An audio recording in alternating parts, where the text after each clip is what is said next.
Laguna pa, Laguna pa.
Ay, taga Laguna. Sila melody lang lang. Sila melody.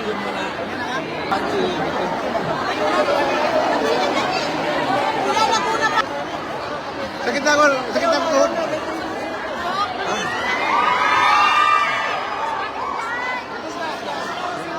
Bang, diretso na lang, diretso.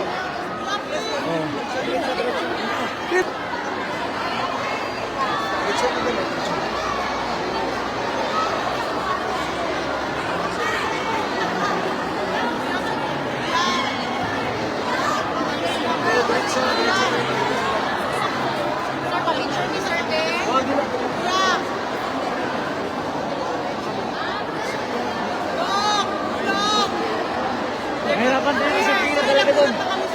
May pila talaga doon sa ano. Live namin ang ano. Una pa, sir. Oo, oo.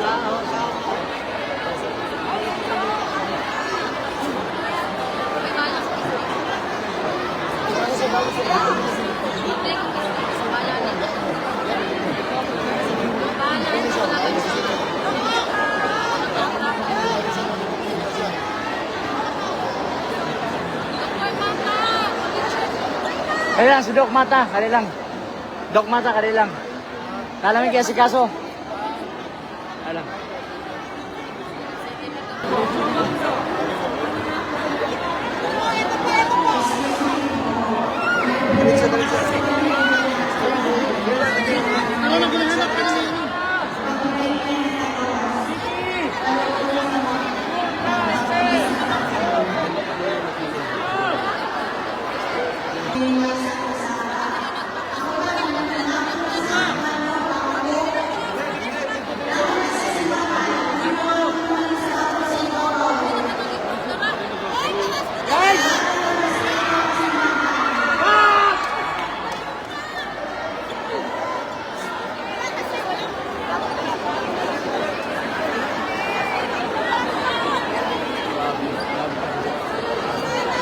Sige, kapay. Salamat, salamat sa idea.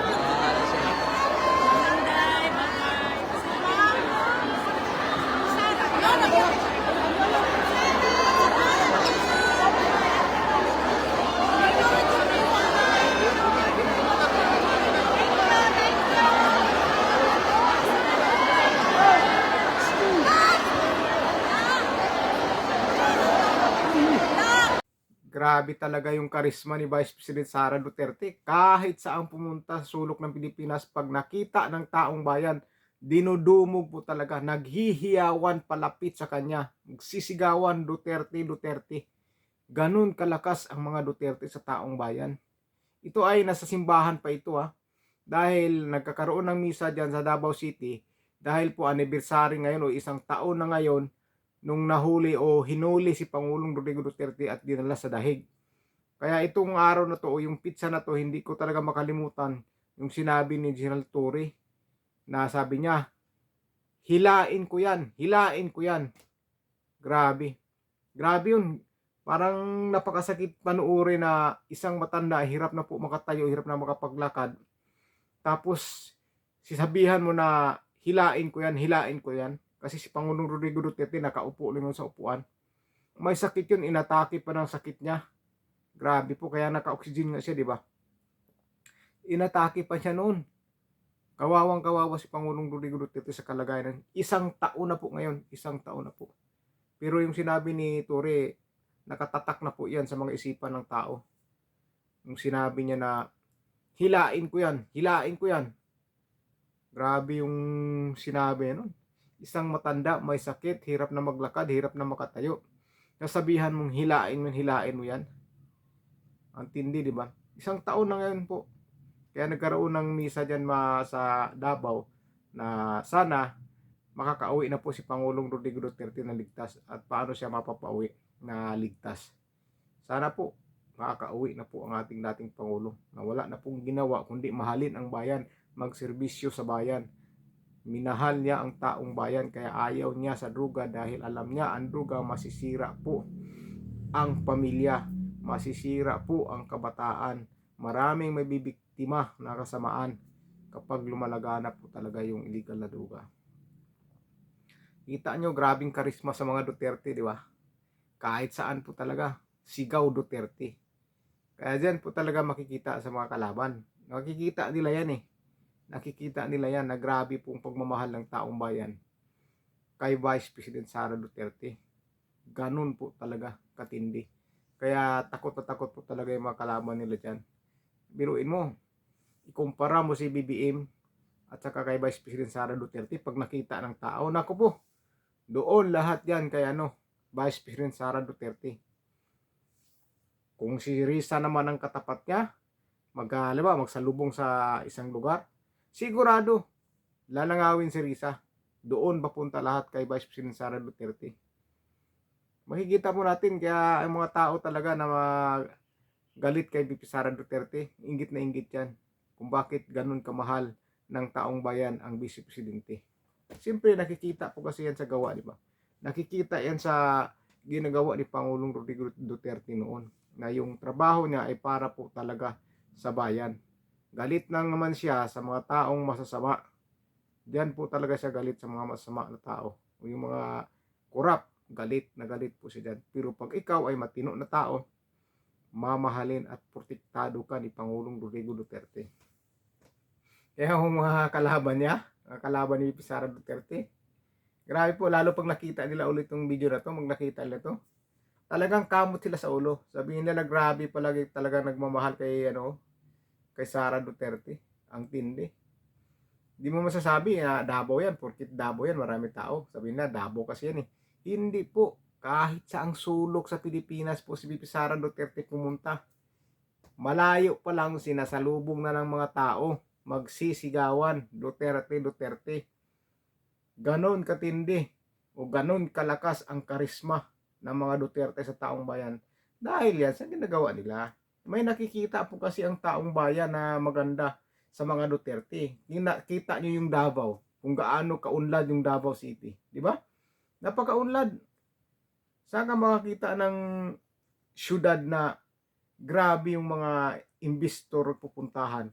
Kaya bilis umunlad. Dahil yan sa pamumuno ng mga Duterte. Walang korupsyon, walang kriminalidad, walang droga. Disiplinado ang mga tao sa Davao. Kahit iwanan mo yung motor mo, iwanan mo yung sasakyan mo, walang kukuha o walang magnakaw. Mga helmet nyo, iwanan nyo sa motor nyo, walang magnakaw dyan. Maglalakad ka sa gabi, walang gagalaw sa'yo. Kaya ganun, kaunlad yung Davao Respetado sila dahil sa kaugalian nila talaga na grabe, disiplinado. Maganda pagkadisiplina talaga. Kaya ang tao nasanay sa kalinisan, tapos mga magalang. Kaya diyan po talaga nakikita ng buong Pilipinas na ang mga Duterte napakagaling po mamuno. Napakagaling po. Kaya talagang mamahalin ka ng tao. Yung mga kalaban, hindi naman nila kaya gawin yung ginawa ng Duterte. Kagaya ng Manila, yung sa Manila Bay, sa Dolomite Beach. Pinag-iinitan nila, pero pag sila hindi naman magawa, di ba? Tingnan nyo si Ridon. Pinag-initan yung Dolomite Beach. Siya, may nagawa ba siya, di ba? Wala. Kaya ba lang gawin yon? Yan ang pakinabangan ng taong bayan. Talagang maraming namamasyal, pati mga foreigner nagpupuntahan na po dyan. Dahil yan ang lugar na napakaraming basura noon, pero ngayon, ginawa ng pasyalan ng taong bayan. Pwede ka magpapahangin, makatanaw-tanaw ka ng dagat, tapos pag-iinitan. Kaya mahal po talaga ng taong bayan. Mahal na mahal ng taong bayan ang mga Duterte. Mahal po talaga dahil tiwala ang taong bayan ang mga Duterte po. Napakagaling mamuno at totoong nagsiservisyo sa taong bayan.